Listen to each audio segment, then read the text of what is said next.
The European Climate Pact is at the heart of the EU Green Deal, which was launched by the EU Commission in December 2019, and that commits the EU to become carbon neutral by 2050. The EU Climate Pact was born out of the idea that the implementation of the EU Green Deal needs to happen through participatory and inclusive process with reporting, accountability, and monitoring mechanisms in which no one is left behind. Achieving net zero emissions by 2050 will entail a transformation of the economy and of our society. And so we do not only need to refocus our economy away from fossil fuels, but we also need to transform our governance systems. In recognition of this reality, the EU Climate Pact wants to provide the mechanisms that provide guidance, that gives legitimacy, and that create the space and interaction for all European citizens to interact and engage with each other.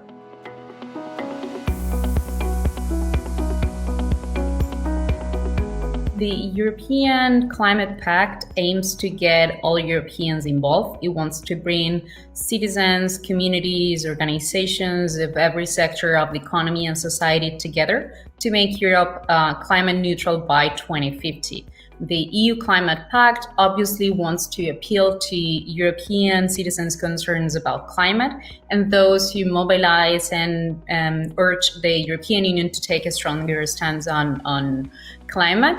But this inclusion and effectiveness ingrained in the EU Climate Pact is also a response to the new polarized and fragmented political scenario that emerged from the European Parliament elections in 2019. For the first time, socialists and Democrats and the European People parties, they lost the majority that they've had for decades in what it was the worst result since European Parliament elections began in 1979.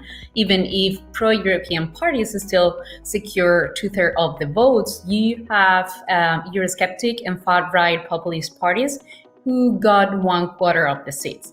In addition to these, climate narratives are not homogeneous. They vary and they clash between member states too. You have those regions who are more dependent on coal-fired power plants, such as Poland, Hungary, Czech Republic, who are concerned about the competitiveness and about job losses. And they have powerful industry lobby groups which might hinder progress. So the EU acknowledges that, and through the EU Climate Pact, it wants to activate, to unite, and to respond to the different realities and concerns of European citizens to make sure that everyone is on board of this transition and that no one is left behind.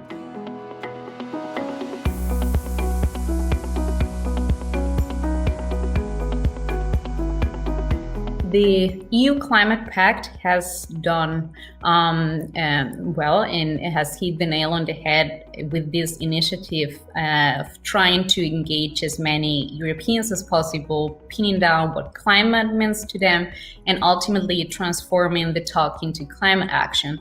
But I think the EU could better assess and respond to European citizens' aspirations, ideas, and concerns if they recognize the role that cities can and should play. Cities have rallied to respond to the devastating effects of climate change, and they're leading the transition to a low carbon future in Europe. The combination of their vulnerability to the effects of climate change and also their prominent role in energy consumption mean that they can and that they will take a leading role in leading climate action. In fact, in Europe, they are today responsible for 70% of climate mitigation measures and 90% of climate adaptation measures. So the EU could, through the EU Climate Pact, partner with cities and to make sure that they are meeting the objectives that they are striving for. And there are different ways in which they can do that. One way, for instance, is piloting and testing different initiatives, policies, and programs that they would like to implement and model at a larger scale. The size of the city is perfect for this kind of testing of solutions and discarding them at a lower cost if they are not properly functional. Another example, a strategy to follow, is to point cities as ambassadors of the EU Climate Pact. And here, cities as the closest level of government to people, they are well positioned to engage local stakeholders and to target them in a way that informs about the options available through the EU Climate Pact, in a way that prompts behavioral change and that empowers each one of us to find solutions and the way that we can all contribute to advance our fight against climate change.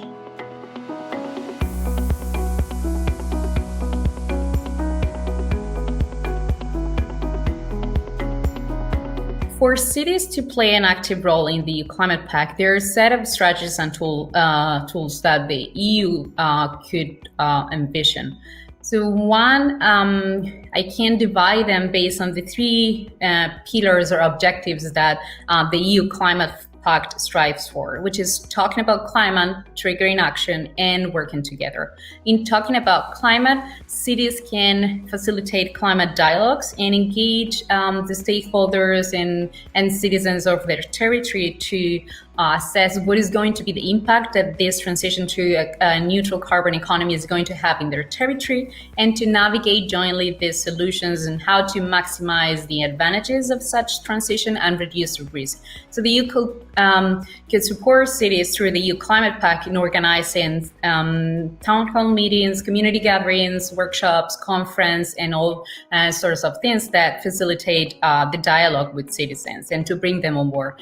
In triggering action, the cities could channel resources from the EU Climate Pact and in areas that are under their competence and that are priority for the EU Commission under the EU Green Deal, which are buildings, mobility, tree planting, and allocate these resources to projects that increase community value and the local ownership.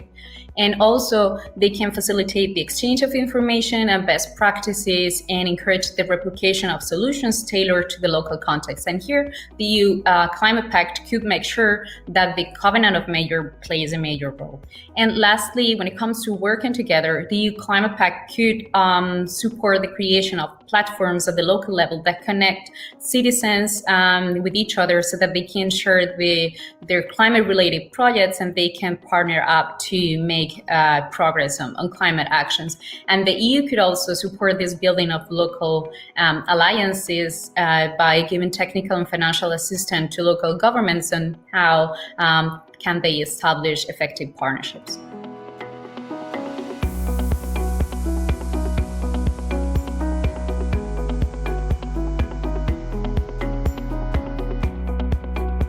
The EU could learn from cities how they've been engaging with the stakeholders in policy co-creation and civic engagement. Cities have for a long time been engaging local stakeholders in their climate change action plans, as they only control a small fraction of the emissions in their territory. So they know that for systemic and long-lasting change, they need the engagement and the behavioral change of everyone in their communities. One example that I always like to mention is the Nantes in 2014. The mayor decided to launch a great debate alongside the 23 fellow mayors in the metropolitan region. So as a result of this great debate, over 50,000 citizens were engaged and they gathered 11,000 inputs. The idea was to engage the citizens and the territory to shape the plan to the energy transition in Nantes to provide inputs, but also to respond to their concerns and challenges, and to make them aware of the room for collective actions and the impact that each individual can have. And as a result of these ideas and contributions, Nantes launched the roadmap to their energy transition in 2018 with the buy-in of everyone in the region.